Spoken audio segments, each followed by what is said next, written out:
ہمیشہ رہنا ہے اور میرے بغیر دنیا کا نظام نہیں چلے گا۔ ارے اللہ فرماتا ہے لا تمشِ فی الارض مرحا انک لن تخرق الارض ولن تبلغ الجبال طولا، زمین پہ اکڑ کے نہ چلو، نہ تو تم زمین کو پھاڑ سکتے ہو، نہ تو بلندی میں آسمان تک تمہاری رسائی ہو سکتی ہے۔ اس لیے ہر وقت اللہ کو یاد کرو۔ میرے غوث پاک شیخ عبد القادر جیلانی، محبوب سبحانی، قطب ربانی، غوث سمدانی، قندیل نورانی، لال بدخشانی، سیدنا سرکار شیخ لال بدخشانی، حضرت لال بدخشانی، سیدنا سرکار شیخ محی الدین عبد القادر جیلانی غوث اعظم رضی اللہ تعالیٰ عنہ فرماتے ہیں کہ تم جو مجمع میں لوگوں کے بیچ اللہ اللہ کہتے ہو، جب بند کمرے میں جاؤ اس وقت دیکھو کہ تمہارے دل کا رشتہ اللہ سے کیسا ہے۔ اگر بند کمرے میں دل کا رشتہ اللہ سے ویسے ہی ہے جیسے مجمع میں ہے تو صحیح معنوں میں تم اپنے دعوے میں سچے ہو۔ یار میں نوجوانوں سے کہوں گا، مجھے کسی نے حق نہیں دیا کہ آپ کے گیلری کا پاسورڈ میں مانگوں، یا مجھے کسی نے حق نہیں دیا کہ آپ کے اسمارٹ فون کا پاسورڈ میں مانگوں، یا واٹس ایپ کی چیٹنگ کا ڈیٹیلز مجھے چاہیے۔ مجھے کسی نے حق نہیں دیا کہ آپ کی پرائیویسی کو میں نوک کروں، کھٹکھٹاؤں۔ لیکن یاد رکھیے گا، کوئی تو ہے جو آپ کی شہرت سے بھی زیادہ قریب ہے، وہی خدا ہے، وہی اللہ تبارک و تعالیٰ ہے۔ اور کل قیامت کے دن الیوم نختم علی افواہہم وتکلمنا ایدیہم وتشہد ارجلہم بما کانوا یکسبون۔ کل قیامت کے دن اللہ تعالیٰ اس زبان پہ مہر لگا دے گا،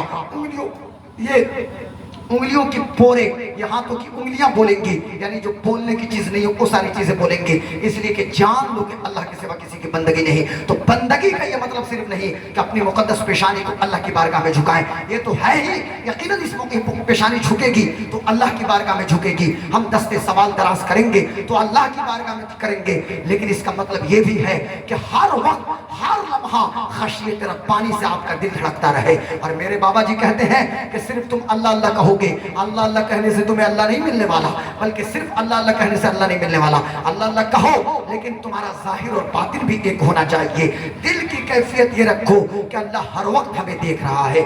اللہ تعالیٰ قرآن مقدس میں جن چیزوں کو حرام قرار دیا گیا ہے ان سے ہمیں بچنا ہے، جن کو جائز قرار دیا گیا ہے انہی چیزوں کو اختیار کرنا ہے، نبی کی سنتوں پہ عمل کرنا ہے، نبی کی سیرت طیبہ کے مطابق زندگی گزارنا ہے۔ ایک کامل مسلمان بن کے اگر آپ زندگی گزاریے گا تو پھر کوئی آپ کو آنکھ نہیں دکھا سکتا ہے۔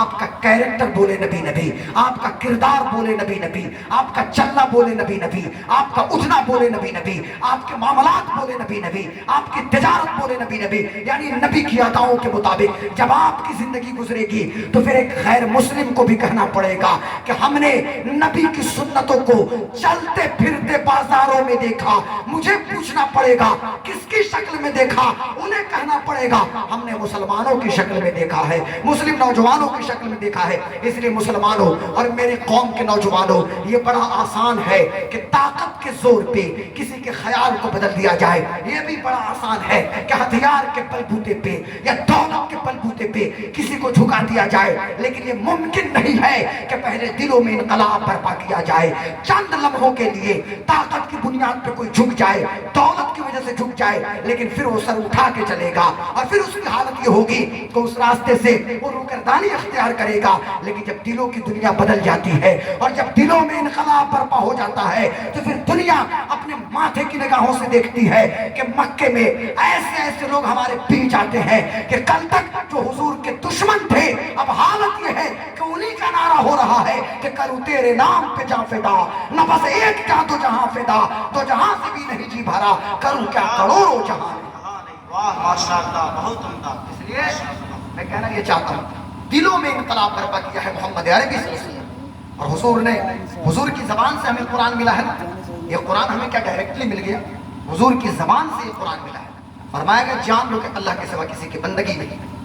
اور میں کہنا یہ چاہتا ہوں آپ حضرات سے، آج ہر معاملے میں ہم یہ دیکھتے ہیں لوگ کیا کہیں گے، لوگ کیا کہیں گے، کاش کے قدم اٹھانے سے پہلے یہ دیکھ لیتے کہ مدینے کے مصطفیٰ کیا کہیں گے، آمنہ کے لال کیا کہیں گے، سبز گنبد کے مکین مقدس کیا کہیں گے۔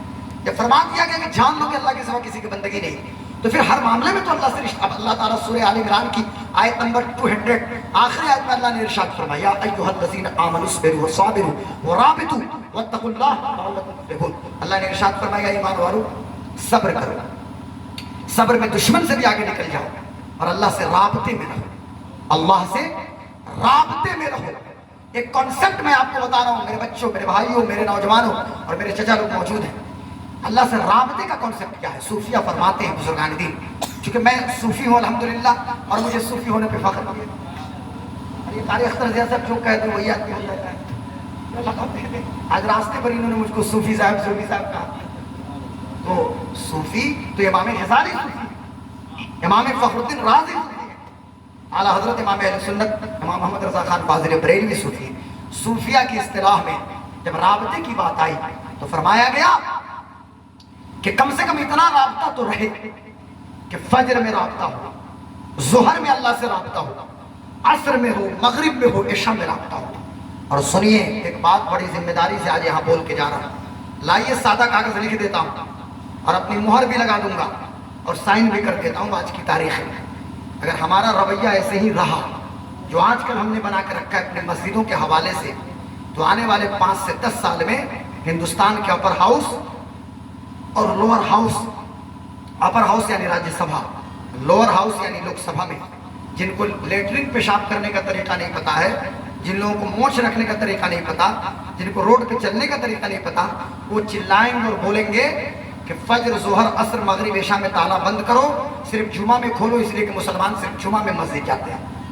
یار ہم اپنی مسجدوں کو نہیں آباد کریں گے تو کون کرے گا آباد؟ مجھے بتائیے. اس لیے اپنی مسجدوں سے اپنے رشتے کو مضبوط کرو. اور سنو، کل قیامت کے دن اللہ کے عرش کے سائے کے علاوہ کوئی سایہ نہ ہوگا. اس رب کے عرش کے سائے کے نیچے وہ شخص بھی ہوگا، وہ نوجوان بھی، کہ جس کا دل مسجدوں کے ساتھ دھڑکتا رہتا ہے، مسجدوں کے ساتھ معلق رہتا ہے جس کا دل. اس لیے میری قوم کے نوجوانوں اپنی مسجدوں کو آباد کرو. فرمایا گیا کہ 5 وقت تو رابطہ رہے، لیکن ہاں یہ تو عام مسلمانوں کا رابطہ ہے. کامل مومن کا رابطہ یہ ہے کہ سجدے میں اللہ سے جو رابطے کی پوزیشن رہے، اور جو تعلق ایک مسلمان کا سجدے میں اللہ سے ہے، صوفیہ فرماتے ہیں یہی تعلق زندگی کے ہر موڑ پہ ہونا چاہیے. یہی تعلق. اب جیسے میں ایگزامپل دے رہا ہوں، یہاں پہ